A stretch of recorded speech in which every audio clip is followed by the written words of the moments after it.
Está começando mais um Sociologia Animada. Antes de começarmos, dê um like no vídeo, compartilhe com seus amigos que estão estudando Sociologia e seja empático nos comentários. Cultura.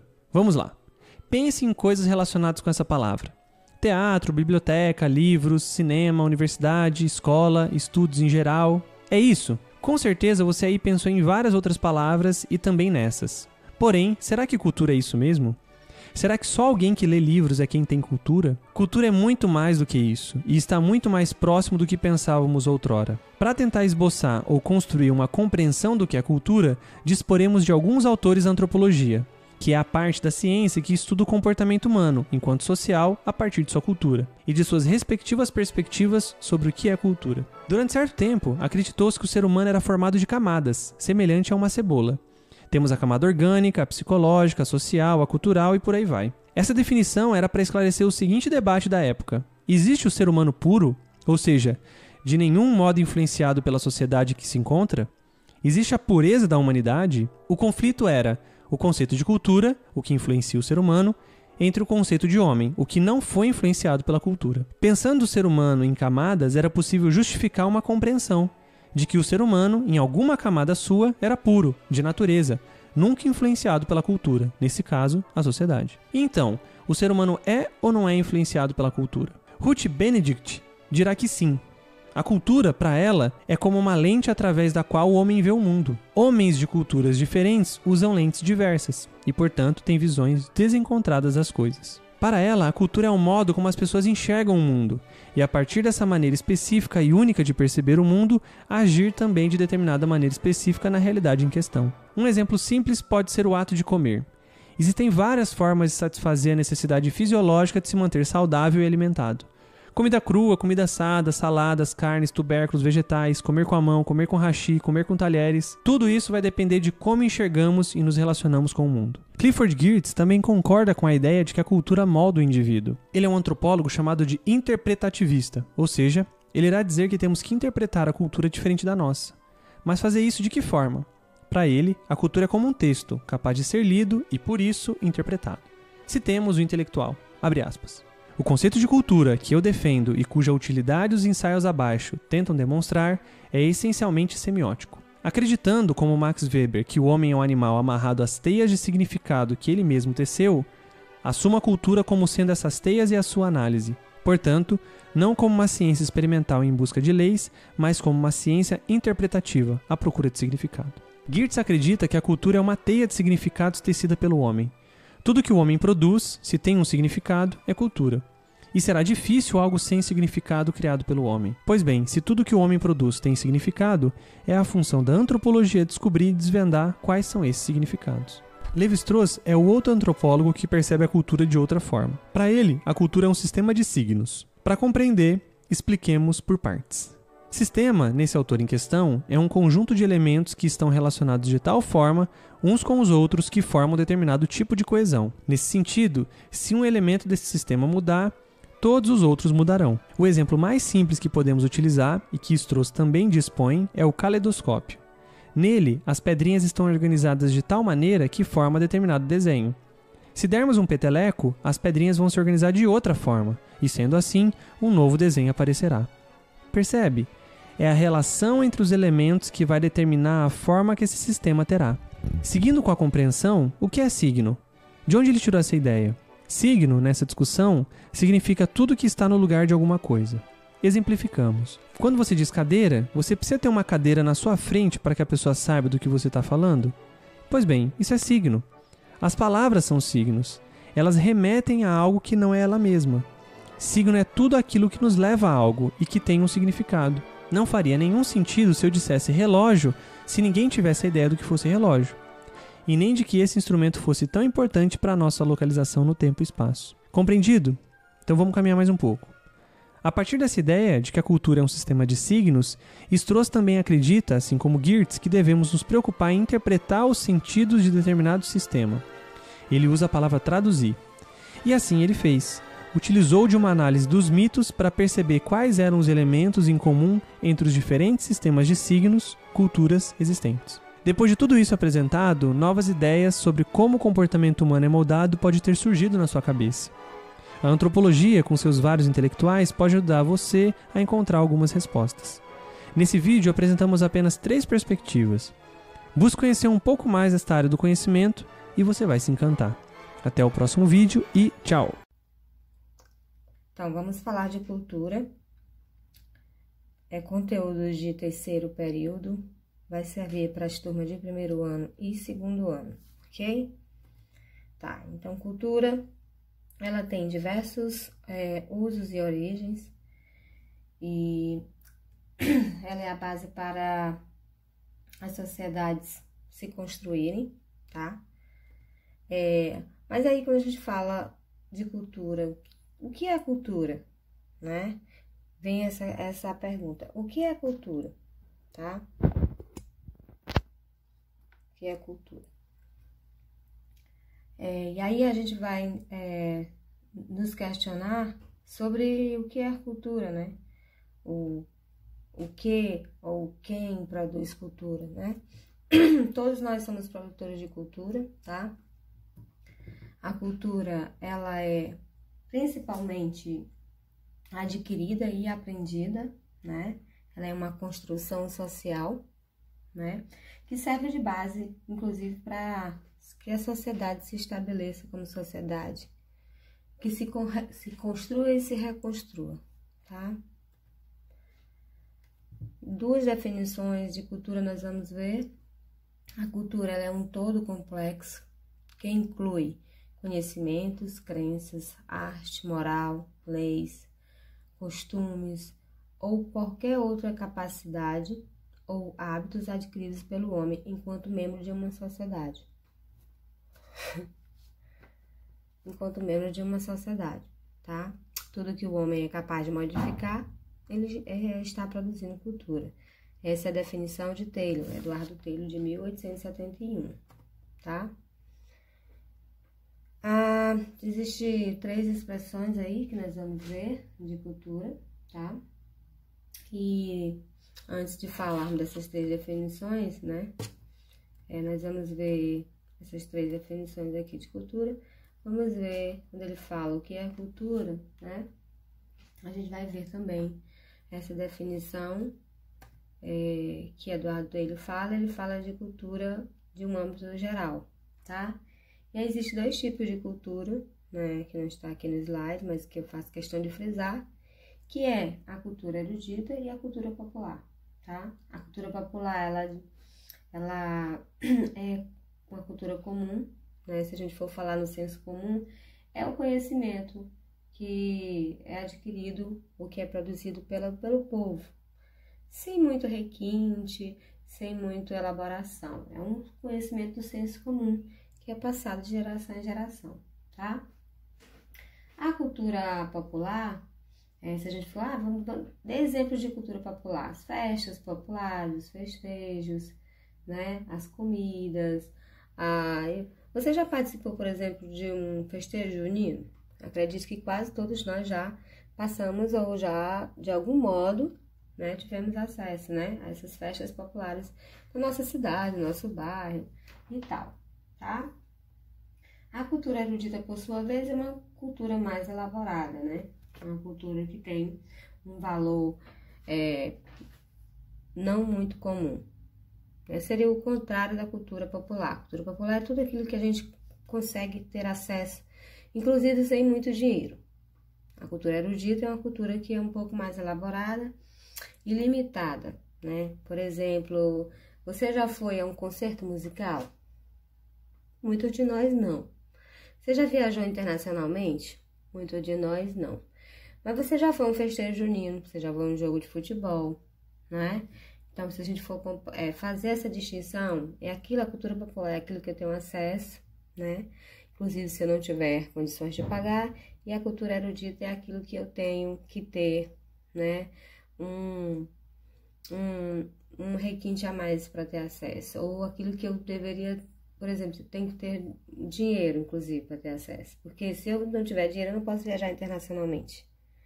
Mas eu posso ficar aí aqui, por exemplo, com menos dinheiro, eu posso ir aqui em Caxias, posso ir em São Luís, mas para os Estados Unidos, por exemplo, eu teria que ter um pouco mais de dinheiro.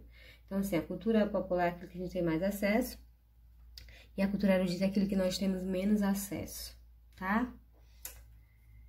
Vocês podem pesquisar, inclusive, o que é cultura erudita e o que é cultura popular, tá certo? 3 expressões da cultura: cultura valor, cultura alma coletiva e cultura mercadoria. Aí tem um slide de cultura valor, né? Essa cultura que a gente coloca aqui como cultura valor é uma cultura que estabelece um julgamento de valor sobre os indivíduos, se eles pertencem a um grupo culto ou inculto. Você já viu aquela expressão? Ah, você tem cultura? Ou você não tem cultura? Você já viu essa expressão? Quando a gente fala se você tem ou não tem cultura, ela é uma cultura, geralmente é uma expressão se refere à cultura valor, né? Não existe quem tem ou quem não tem cultura. Todos nós somos produtores de cultura, né? O que vai diferenciar aí é o julgamento de valor, né? Sobre quem pertence a um grupo culto ou não. Ah, professora, mas só quem tem cultura é quem tem acesso, por exemplo, à leitura? Não. Se todos somos produtores de cultura, a cultura ela é produzida, inclusive, no nosso cotidiano. As pessoas que não sabem ler, as pessoas que estão lá na zona rural, as pessoas que sabem ler, as pessoas que moram em grandes centros, as pessoas que moram em pequenos centros, as pessoas que moram, inclusive, né, em situações muito distantes, muito remotas. Lá elas têm costumes, lá elas têm rituais, lá elas têm alimentação, lá elas têm diversas práticas culturais que são construções, sim, de cultura. Então, não existe quem tem ou quem não tem, né? Todos somos produtores de cultura. O que diferencia é quem tem uma cultura mais elaborada e quem tem uma cultura menos elaborada, tá? Cultura alma coletiva diz respeito, é aquela cultura que é estabelecida na sociedade, que diz respeito aos padrões e regras de cada comunidade, né? Por exemplo, todos, né, temos uma identidade cultural. Esse slide representa, por exemplo, está mostrando os indígenas, né? E em algumas literaturas a gente lê, inclusive, que os indígenas, eles eram considerados incultos, ou seja, eles eram considerados não produtores de cultura, mas, né, ou selvagens. Mas a gente sabe que, inclusive, os grupos indígenas são os grupos que mais, se a gente for considerar, que mais produzem cultura. Sim, por quê? Porque os grupos indígenas, eles têm muitos, é um grupo praticamente fechado e que tem um culto, né? Que tem ritos, tem mitos, eles plantam, eles colhem, eles têm festas, eles produzem muita cultura, tá? Quando se fala de cultura alma, a gente está se referindo, né, principalmente a que diz respeito aos padrões e regras de cada comunidade, né? Então, a questão da identidade cultural. Então, a identidade cultural, por exemplo, dos indígenas é perfeita. Todos, né, constroem juntos, todos, né, cultuam juntos, os rituais são comuns. Então, diríamos que os indígenas, eles produzem e muito cultura, apesar de algumas literaturas considerarem eles não produtores de cultura, né? E é isso que pensamos e que devemos mudar, tá? Tem aí a cultura mercadoria, né? Essa imagem, ela representa tudo que nós, de algum modo, estamos inseridos, né? Que é aquilo que a gente vai produzir, a cultura mercadoria é aquilo que é produzido com o intuito de vender, né? Com o intuito de agradar o público que tem que comprar. E é aquilo que é estabelecido para as pessoas comprarem e comprarem, né? Então, na sociedade de massa, na sociedade que nós estamos inseridos, é aquilo que geralmente, né, é produzido para ser vendido, né? Então, é feito para agradar um público E aí compreende bens, máquinas, equipamentos, conteúdos, inclusive conteúdo ideológico, né? E principalmente mercadorias. Não vejam esse bebê que se ele estivesse, seria como se fosse uma etiqueta aí, todo cheinho de mercadorias, né? Da testa aos pés. Mas aí a gente pode fazer outra analogia que é tudo que a gente veste tem marca, tudo que a gente veste tem uma etiqueta, tudo que a gente usa, né? Se você vai ao supermercado, tudo que você vai comprar, você vai precisar comprar um produto que tá lá etiquetado, né?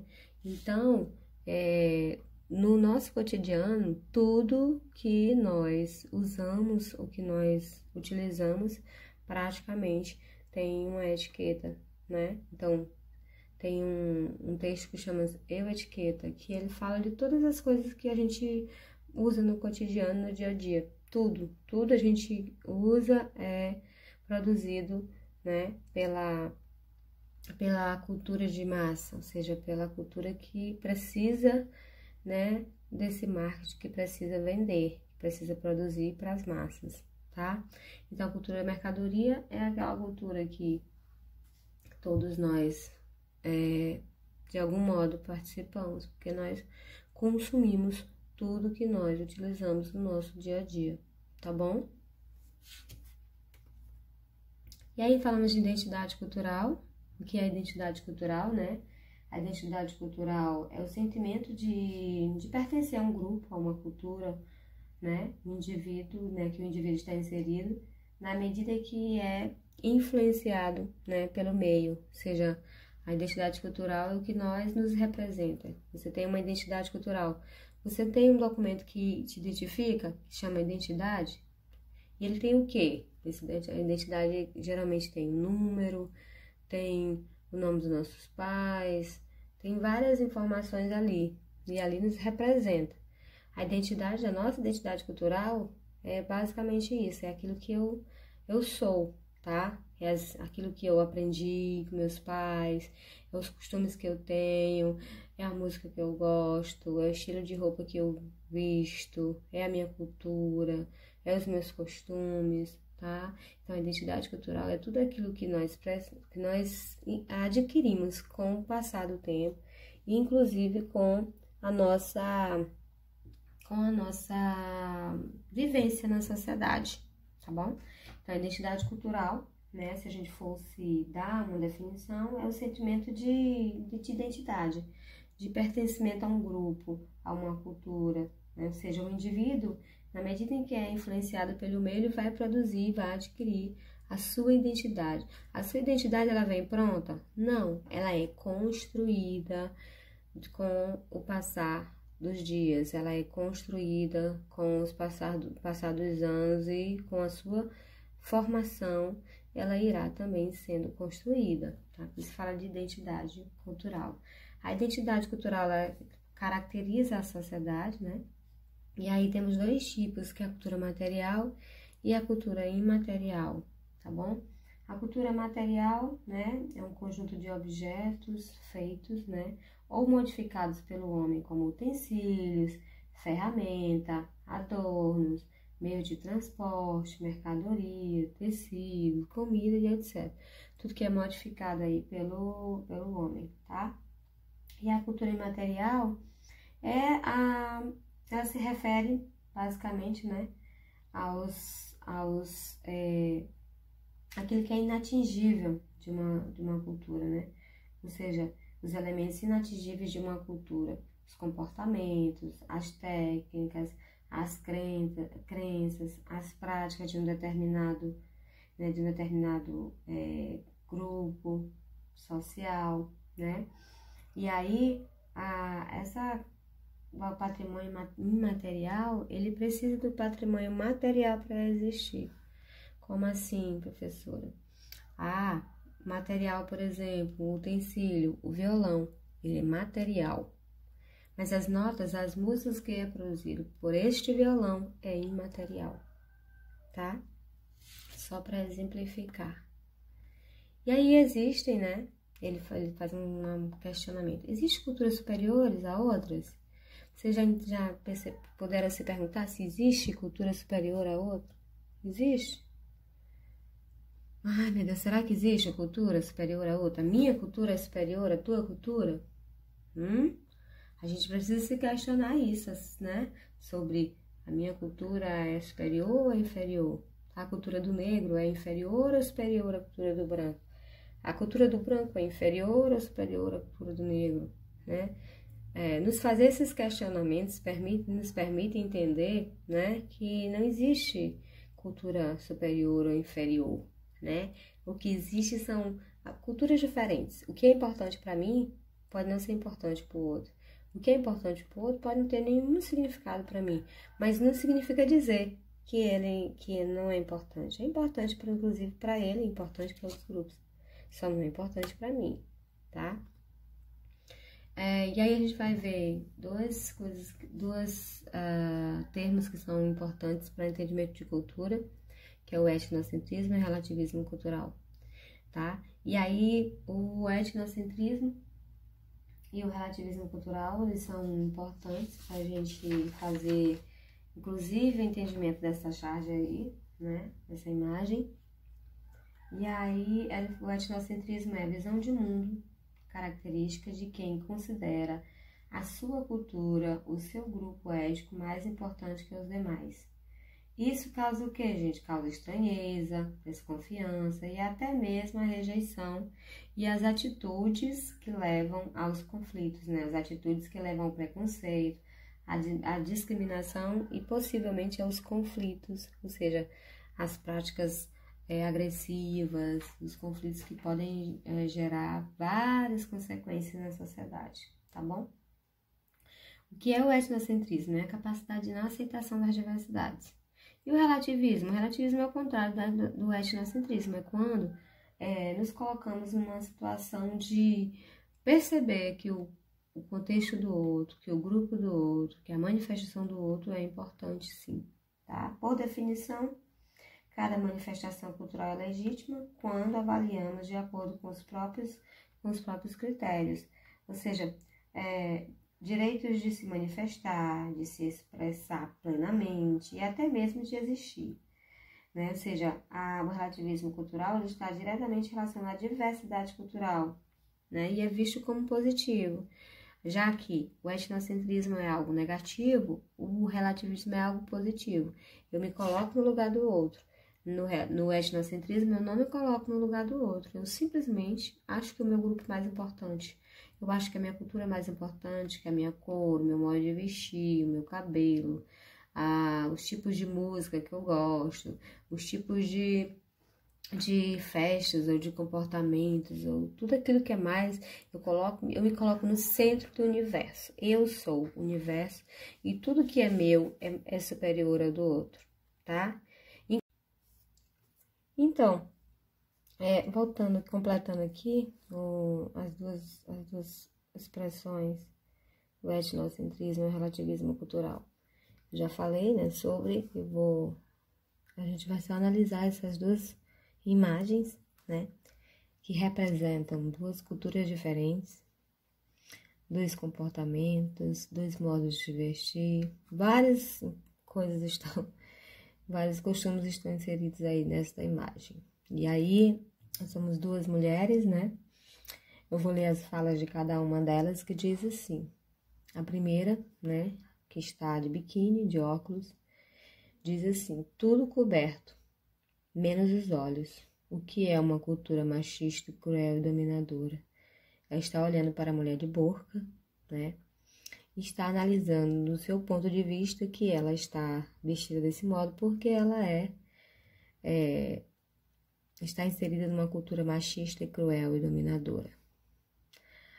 A mulher de burca fala, olha para outra e imagina. Tudo descoberto, menos os olhos. O que é uma cultura machista, cruel e dominadora? Vejam dois comportamentos, duas visões de mundo totalmente diferentes. Nenhuma delas se colocaram no lugar da outra para tentar entender por que elas estavam vestidas desse modo. Sendo que cada uma tem um costume, cada uma tem uma cultura. A nossa cultura, né, dos ocidentais, é se vestir e ir para a praia de biquíni. Né? Ninguém sai, não é comum, por exemplo, para quem para outra mulher que tá vestida de burca, né? Que é de uma cultura e um costume totalmente diferente. Imagina que uma mulher possa sair nua na rua, né? É uma coisa assim absurda. Então, a gente não leva em consideração que aí tá os costumes dos outros, né? Que é os costumes que são diferentes, né? Aí é uma visão etnocêntrica, que o etnocentrismo é a capacidade de aceitação das diversidades, né? Eu coloco minha cultura, eu coloco os meus costumes, eu coloco as minhas práticas numa situação de superioridade em relação às práticas do outro. As duas são etnocêntricas, porque nenhuma se colocar no lugar da outra para tentar entender porque elas estão vestidas desse modo. Né? Eu olho e eu sei que cada uma tem uma cultura, né? Um modo diferente de se vestir ou de se comportar, mas nenhuma delas estão analisando sobre a ótica da outra. Né? Se a gente fosse fazer o que é relativismo e o que é etnocentrismo, seria aí são duas visões etnocêntricas. O relativismo seria o contrário. Seria se uma olhasse para a outra, tentasse entender porque elas estão vestidas desse modo e aceitasse. Não criticasse, não colocasse nenhum tipo de juízo de valor, tá? Simplesmente iriam se colocar cada uma na sua posição de olhar e aceitar. Né? Como eu disse, o que é importante para o outro pode não ser importante para mim, mas não vai fazer disso menos importante. Não vai fazer isso menos, que tenha menos significado para o outro, tá bom? E aí nós tivemos essas análises dessa imagem, tá? E aí nós trabalhamos essas expressões, né? Que é cultura, as expressões da cultura, a identidade cultural e o relativismo e o etnocentrismo, tá? Então, no terceiro período, nós vamos trabalhar o primeiro ano e primeira etapa com cultura e sociedade. Então, para quem tem um livro de sociologia, né? Na parte do terceiro capítulo, no livro Sociologia em Movimento, o capítulo é Cultura e Ideologia. Estamos começando agora e vamos trabalhar esse capítulo durante, né, este período, ok?